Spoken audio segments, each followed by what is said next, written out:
It's great to be with you guys today. I had to get up at like 4 in the morning because I live in the wine country.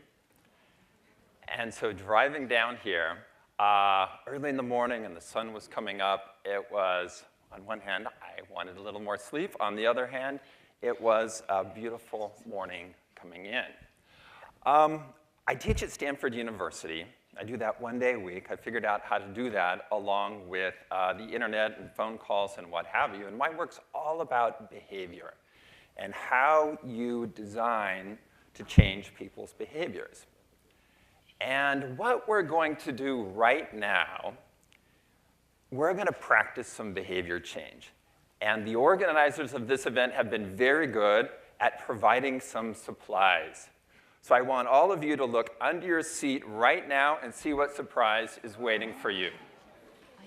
What I want you to do, and we debated whether we should really do this or not, but we're going to do it, is I want you to tear off one piece of floss like this.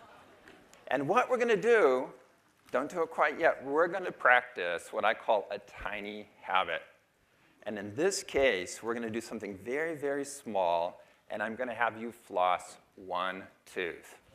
Not yet, we're going to do it all together. I know some of you think that's kind of gross, but we can do this. Now, there's one more piece, and I'll explain this a little bit later in my presentation. After you do a tiny behavior that you want to repeat in the future or maybe expand, what you need to do is celebrate victory. Immediately, right away. So I'm not talking about going out to the bar or going and making cookies or what have you. You need to tell yourself in some way that you're awesome. Okay? So we're going to practice this. There's a few ways to do this. I've mapped out 10 different ways to celebrate. But we're going to start with one that's pretty common, that works, and it goes like this. I'm awesome. Okay, you ready? 1, 2, 3. I'm awesome. Okay, let's try another celebration. And this one is bingo. Ready? 1, 2, 3. Bingo. Awesome.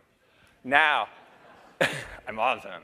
There are some people, when they're working with tiny habits with me, they like doing a little dance. And that makes them feel like, yeah, I'm rocking it. Okay, so ready? Little dance. 1, 2, 3. Awesome. Okay, now, we're going to get to this in a minute, so just hang tight. I'll give you a little bit of background, and we're going to practice this together. You guys are great sports in practicing the celebrations with me. I'm obsessed with how behavior works. Even on vacation, I'm thinking about behavior. I'm watching behavior. I'm reading stuff on it. I'm trying to understand it systematically. And when I'm sleeping, and this is a little bit scary, I'm thinking about behavior model, behavior grid, domino actions, motivation waves in my sleep. And this happens almost every night now, so that's a little freaky, but I learn things, so that's nice. I would have never expected that a year ago, that today I would be doing 50, 60, 70 push-ups a day. But all this is part of being obsessed with behavior. And one of the things that you need to do is practice changing your own behavior. And that gives you an understanding of how behavior works. Now, the way I arrived here was very much like the flossing, but a little bit different. And this was the equation. After I pee, I will do 2 push-ups. Okay, so I'd use the facility. Yes, technically, you flush the toilet first. And then 2 push-ups. And you're done. And you go, awesome. Okay? Yeah, okay, awesome, yeah. Well, after 2, it's really easy. You move on, then you do 5, then you do 8, and the current where I'm at now, I do 8, but I always do extra credit, so I tend to do 12 or so, and it adds up over the day. I end up doing, who knows, 50, 60, 70, depending on how much water I've had and other factors. The good news is that behavior and behavior change is not as complicated as most people think. It's systematic. And there are ways to understand behavior that are pretty straightforward and simple, and I'm going to share some of those with you today. There are 15 ways behaviors can change. There are not hundreds of behavior types. There's 15 ways. When we talk about health behavior change, people are mostly talking about long-term change, and this row, these are the 5 that represent different types of long-term change. I'm not going to go into depth here, but what I want to explain to you is when it comes to long-term change, there's only 2 ways you can get it done. Number 1, you can change your environment. So before, here's your environment, certain behavior, and then after, the changed environment changes your behavior. That's a reliable way. It also includes your social environment, before, after. Now, changing the environment is a reliable way to change your behavior. However, it can be tricky, especially the social environment with families and coworkers and so on. So there's one other way of changing your behavior long term, and I'll give you a hint. It does not have to do with motivation. Surprise. Motivation actually applies to other kinds of temporary behavior change, but not long term. In other words, relying primarily on motivation to change your behavior long term is a losing strategy. And similarly for willpower. So if you can take those off the table if you make the behavior change tiny enough. Now in this grid, this is where habits live, blue path. It's something familiar that you do from now on. And if you make that very tiny, like 2 push-ups, floss 1 tooth, and so on, it's very easy to repeat and make that become a habit. Think about it this way. You already know how to floss all your teeth. That's not what you're lacking. What you're lacking is the automaticity of flossing. So you don't need to train flossing all your teeth. You need to train making it automatic. Now, in the persuasion boot camps that I teach, we geek out about this kind of stuff. And this is one of the crews with me up in the wine country doing it. We look at the sequences of behaviors that eventually land you here to habit. We won't go in that kind of depth today, but what I do want to say, and this is a little bit controversial, is this puzzle is solved. And I'm going to share the pieces with you, and I'm going to share some ways that it got solved. And we'll see what you think. That there's a new way to create habits that is reliable and it's systematic. Now, when we look at health outcomes, bullseye, what do we want to do? Well, things like lose weight, manage stress, and so on. But if you design for the outcomes, you're designing at the wrong place. You need to design for the behaviors that lead to the outcome. And if you take an issue like weight loss, there are many, many behaviors that can contribute to that outcome. Stress reduction, eating better, and so on. And I would propose that most of the behaviors that we need to do are habits. So of the 15 ways behaviors can change, the one that matters most to long-term health are habits. And as we create what I call these tiny habits, and we can't do it all at once, little by little, we will then approach this health outcome in a very reliable way, in a way that doesn't regress, in a way that doesn't make you, oh, I give up, now I'm just going to go back to how I was. Let me share a personal example, and I hesitated about including this, but I will. In 2010, I got one of these scales that's super high tech, and it can tweet out your weight, okay? So I set it up, so it's tweeting my weight. So I started tweeting it out in 2010, and this is about a year. So you can see what's going on there. Not much change, up and down, up and down. What I learned was, number one, simply tweeting your weight didn't seem to have any effect on me, and I looked up others who had done it. It didn't seem to have lots of an impact. And number two, my Twitter followers hated it, so I stopped. But I kept, you know, I'd made it a habit of stepping on the scale. It was right there. A few months later, going up. So at one point, I thought, okay, I've been doing this thing called tiny habits. It's something I've applied elsewhere. Now I'm going to apply it to weight loss, because I want to lose some pounds. So after creating many, many, many, many tiny habits, this is where I am this week. So that's probably the course of a year or so. So you can see no real change. And then putting together little by little these tiny habits that took root and would grow, I believe I've made a long-term change. Now we'll see 5, 10 years from now, but it seems like these habits will be very hard to undo. So I put this out there.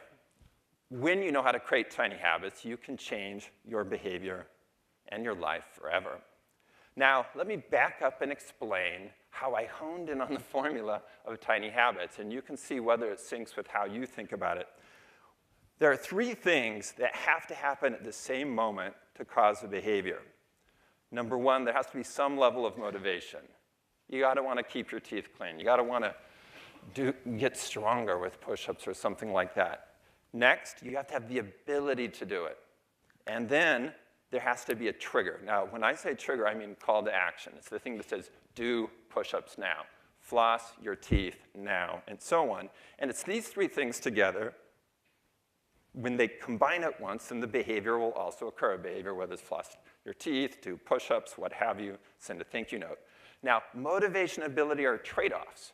And this line, this curved line, represents that trade-off. And if you're anywhere above the line and the trigger occurs, you will do the behavior. So let me give some examples of this. Here below the line, let's say I want you to run a marathon, and you have no motivation to run a marathon. Both low motivation and it's hard. When I say run a marathon, you're not going to do it, no matter how many times I make that call to action. In contrast, if I say, oh, walk outside and walk back in, maybe 30 seconds, simple to do, you're above the line. Still, you may not be very motivated, but because it's so easy to do. Now let's move up here. It's hard to do. I'm asking you to do something very hard. In order to do something that's difficult, you need high levels of motivation. In fact, I think that's the purpose. That's the only use of motivation in our lives, is to allow us to do hard things. And if we're not doing hard things, we don't need that much motivation. When our motivation lags, boom, can't do it. Motivation is very slippery. So if you set yourself up to do something hard, and you have to somehow sustain the motivation's going to drop down, and there's going to be a point where you don't do it, and habits are about repeating it, and you won't create the habit. So as I looked at this, as I looked at my behavior model, I thought, let's go right here. Easy to do. Stuff that's so easy to do, it doesn't require much motivation at all. So whether your motivation's high, you'll still do it. Whether it's low, you'll still do it. And so this is where the insight around, let's make it really tiny. Really tiny, like 1 tooth, 2 push-ups, 1 sip of water, and so on. Well, now, when you look at it in this way, the smiley face, we're accounting for motivation, we're accounting for ability. So in the equation B equals MAT, those things are done. What wasn't done, and what I hadn't solved, was the trigger. How do we trigger that behavior easily? Well, one day, I came home from the gym, I went into the bathroom, I got in the shower, I turned on the shower, I got out, I dried off, I went into my bedroom, I opened the sock drawer, and at that moment, it hit me. After. The secret was after. If you use an existing behavior in your life, and you put the new tiny behavior after it, you can use the existing behavior to be the trigger. So I was looking for, what is the T, what is the trigger? Well, the triggers are your existing behaviors. I was pretty happy about this. I thought this was a breakthrough. It means you don't have to put up Post-it notes. You don't have to set alarms and so on. You just establish what it will come after. So I went off, mapped this out, and started practicing tiny habits more and more on my own, applied them to many things. And then about a year ago, after I'd done this a while, I thought, I'm going to invite some friends to do it, and it kind of grew from there. So today, I've actually coached over 20,000 tiny habits, and this is a snapshot from the spreadsheet. Here's the format for tiny habits. It looks like this. After I, whatever your existing behavior is, I call that an anchor, I will floss 1 tooth, do 2 push-ups, and so on. So what kinds of tiny habits do people create? This is from this upcoming week. I grabbed this out of the database. A lot of habits are geared toward the morning. After I start my morning coffee, I will tidy 1 item in the living room. Other habits are toward the evening, where you have routines already set up. After I enter the house at the end of the day, I will kiss my wife for 10 seconds. These kind of tiny habits work out really well. So as you think about changing your life, think about framing it in terms of this format. After I pick an existing habit that you do every day with the same frequency that you want the new behavior to happen, I will, and you've got to make it super tiny. After I pee, I will do 2 push-ups. After I walk in the door, I will hang my keys on the hook. After I brush my teeth, I will floss 1 tooth. That makes sense, right?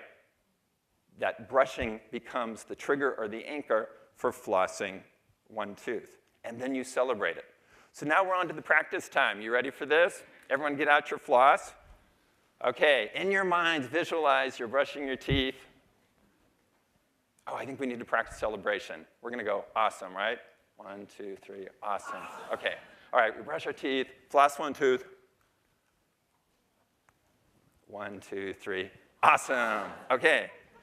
If you keep at that over time, it'll get easier and easier to floss your teeth, and you can floss more and more. There's different ways to celebrate. Find the celebration that works for you. Here's the phrase, and it comes down to this. I live up in the wine country. I do a lot with the earth as much as I can, and this seems to map exactly what I'm talking about. Plant a tiny seed in the right spot, and it will grow without coaxing. The tiny seed. This pumpkin came from a tiny seed that actually we didn't even plant. It came from the chicken manure that we put in the garden, and it grew. We didn't have to do anything to it. It just grew. Tiny seed in the right spot. So I encourage you to look at your lives, look at what you want to change, break it down to tiny behaviors, and put them in the right spot. The right spot is after something you're already doing, and allow it to grow. You don't have to amp up motivation. You don't have to draw that much on willpower. All you have to do is plan it out and let this natural process emerge. Thanks, everybody.